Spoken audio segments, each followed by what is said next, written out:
Morning students, today we are reading 10th class English subject के अंदर lesson चल रहा है ना 12।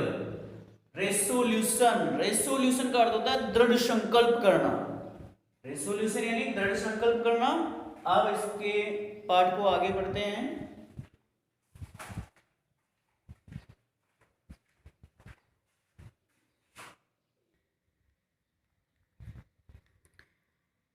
यहां से देखो, द चौकीदार हीव्ड ए डीप साई। चौकीदार ने गहरी आह भरते हुए कहा, सेड और बोला, द विलेजर्स आर स्टार्विंग। गांव वाले भूखों मर रहे हैं। And their existence is in peril.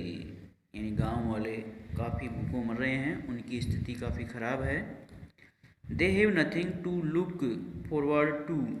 उनके सामने कोई भी रास्ता नहीं है या उन्हें कोई भी रास्ता नज़र नहीं आ रहा है। They have nothing to look forward यानी आगे की ओर देखने के लिए उनके पास कुछ भी नहीं है। A few villagers have already migrated to the cities in search of job. कुछ गांव वाले काम की तलाश करने के लिए शहरों में पलायन कर चुके हैं। थिंकिंग ये सोचते हुए, that this village is cursed. ये सोचते हुए कि यह गांव अभिशाप है, यह गांव अभिशप्त है। इसलिए ऐसा सोचते हुए कुछ गांव वाले शहरों की ओर काम की तलाश के अंदर पलायन कर चुके हैं। Anna decided that he will not join the villagers in the temple. Anna decided, Anna ने ये फैसला किया, that he will not join the villagers in the temple, कि वह मंदिर में गांव वालों के अंदर शामिल नहीं होगा। ही थॉट, उसने सोचा, that the village folk do not endeavour to find a solution to any grave problem. Villagers folk की गांव का ये समूह है, do not endeavour to find a solution, गांव का ये समूह है जो इस समस्या का समाधान नहीं ढूंढ सकता, इस गंभीर समस्या का समाधान नहीं ढूंढ सकता। Because of the lake of proper education, क्योंकि गांव के लोगों के अंदर उचित शिक्षा की कमी है। इफ़ थिंग्स बिकम अनबियरेबल, यदि कुछ बातें असहनीय होती हैं, they need God to descend on earth to fight their battle. They need God, तो उन्हें ईश्वर की आवश्यकता होती है। इन डेस्केंड ऑन अर्थ, तो उन्हें पृथ्वी पर ईश्वर की आवश्यकता होती है। टू फाइट देयर बैटल, अपनी समस्याओं के समाधान के लिए उन्हें ईश्वर की आवश्यकता होती है।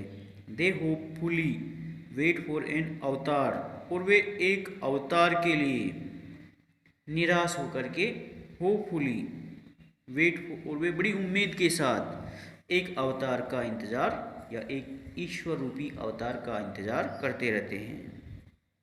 इन the hour of crisis they do not realize, यानी इस पीरियड के दौरान, इस समय के दौरान वे कुछ भी नहीं समझ सकते हैं। दैट गॉड हेल्प्स दोज, कि ईश्वर उन्हीं की सहायता करता है, हु हेल्प देमसेल्व्स, जो स्वयं की सहायता करता है। वे इस बात को नहीं समझते हैं कि ईश्वर उन्हीं लोगों की सहायता करता है जो स्वयं की सहायता करता है।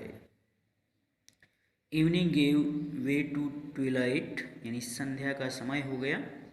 And twilight sank into darkness, और फिर अंधेरा छा गया। He was alone in his hut, वह अपनी झोपड़ी के अंदर अकेला था। He turned up the wick of the लालटेन, he turned up the wick of the लालटेन, अब वह एक लालटेन की तरफ मुड़ा। Its sturdy its sooty chimney became bright, और इसके अंदर उसने लाइट जलाई। इट्स सूटी यानी इसके धुंधले से कांच के अंदर, चिमनी बिकेम लाइट, चिमनी से लाइट हो गई, रोशनी हो गई।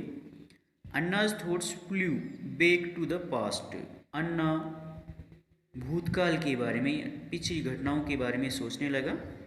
ही रिमेंबर्ड हाउ हिज पेरेंट्स, अब वह याद करने लगा कि किस प्रकार से उसके माता पिता, in spite of the stringent financial condition, यानी किस प्रकार से उसके माता पिता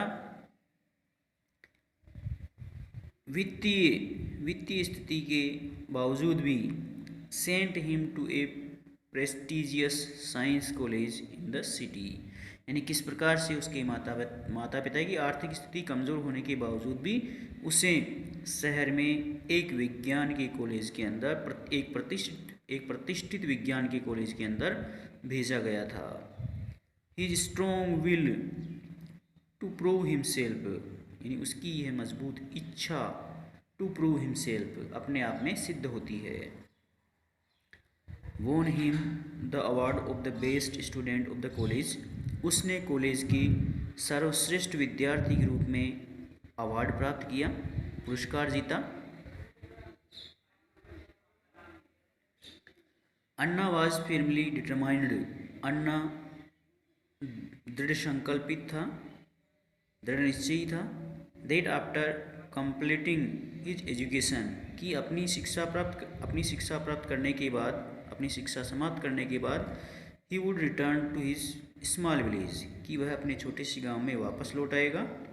and work for its upliftment, और गाँव वालों की वह सहायता करेगा, गाँव के विकास के लिए वह कार्य करेगा। ही always thought of employing modern methods of farming in his village. He always thought of employing modern method, वह आधुनिक तरीके के रोजगार के बारे में हमेशा सोचता रहता था। Of farming in his village, अपने गांव के अंदर खेती के आधुनिक तरीकों के बारे में सोचता रहता था।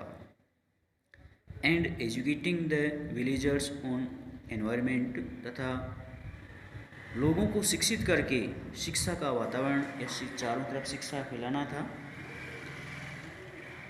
Water management and other issues, जल प्रबंधन आदि सभी समस्याओं के बारे में वह सोचने लगा।